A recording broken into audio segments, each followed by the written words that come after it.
മുഖ്യമന്ത്രി പിണറായി വിജയനെതിരെ മുൻ Deshabhimani editor G Sakthidharan വീണ്ടും രംഗത്തെത്തിയിരിക്കുകയാണ്.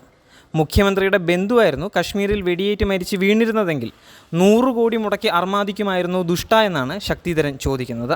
യുദ്ധത്തിൻ്റെ കാളിമ രാജ്യത്തെ ചൂഴ്ന്നു നിൽക്കുമ്പോൾ വെടിനിർത്തൽ എത്തും മുമ്പേ ആഘോഷം പൊടിപൂരം പുനരാരംഭിക്കുന്നു. എന്ത് നീച മനുഷ്യനാണ് ഈ നാട് ഭരിക്കുന്നത്? മനുഷ്യത്വം തൊട്ട് തീണ്ടാത്ത ഒരു ഉണ്ണാക്കനാണോ നമുക്ക് കിട്ടിയ മുഖ്യമന്ത്രി? ഇയാളെന്താ ട്രംപിൻ്റെ മനസാക്ഷി സൂക്ഷിപ്പുകാരനാണോ? വെടിനിർത്താൻ ട്രംപ് സൈറൺ മുഴക്കിയാൽ ഉടനെ മണി മുഴങ്ങുന്നത് തിരുവനന്തപുരം സെക്രട്ടേറിയറ്റിലാണോ? എന്തൊരു ധൃതിയാണ് ആഘോഷം പുനരാരംഭിക്കാൻ. ഇന്ന് പുലർച്ചെയും അവിടെ കബന്ധങ്ങൾ വിഴുങ്ങുകയാണ്. 100 കോടിയിലേറെ രൂപ ഖജനാവിൽ നിന്ന് ദൂർത്തടിച്ച് മുഖ്യമന്ത്രിയുടെ 4ാം വർഷ ഭരണം കെങ്കേമമാക്കാനുള്ള തീരുമാനം ഇന്നലെ രാത്രി വെടിനിർത്തൽ വാർത്ത പത്രം ഓഫീസുകളിൽ എത്തിയപാടെ പുനഃസ്ഥാപിച്ചു. കേരളത്തിലെ ഓരോ കുടുംബവും ഈ ദുഃഖാഗ്നിയിൽ വെന്തുരുകുകയാണെന്ന് ഇവിടെ ആഘോഷത്തിൽ അർമാദിക്കുന്ന ഈ നൃശംസൻ ഓർക്കുന്നില്ല.